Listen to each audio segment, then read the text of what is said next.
Misschien wel een van de meest hardwerkende artiesten in de Nederlandse muziekwereld, Henk Dissel. Ja, goeiedag. Ja, gaat ontzettend goed de laatste tijd. Veel optredens en dat heb ik denk ook te danken aan bloed, zweet en tranen. Ik kom op vrijdag weer op tv, volgende week vrijdag. Dus het wordt enorm spannend. Ik ben best zenuwachtig. Ja, halve finale, het is, wat er ook gebeurt, het is geweldig dat je daar al staat. Dus het kan voor mij al niet meer stuk. Ja, want na jouw auditie, YouTube ontplofte bijna, hè? Ja, ik deed mijn allereerste auditie met Jij en ik. Een auditie van de Memories Band. Ja, op internet ontplofte het echt en iedereen vond het zo mooi. En toen dacht ik van hier gaan we ook een single van maken. Dus die kwam vlak daarna uit.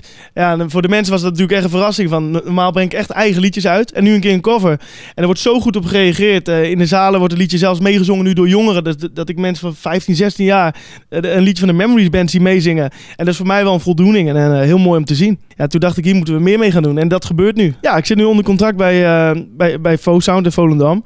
En ja, dat is natuurlijk voor mij eigenlijk een droom die uitkomt. Vroeger als kleine jongen was ik altijd fan van Jan Smit. En dan ging ik naar zijn optredens kijken en naar zijn concerten toe.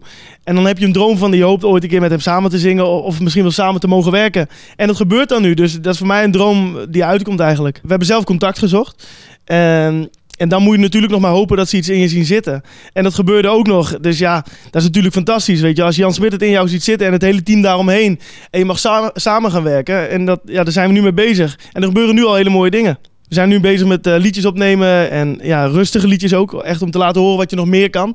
En dat kan natuurlijk op een album.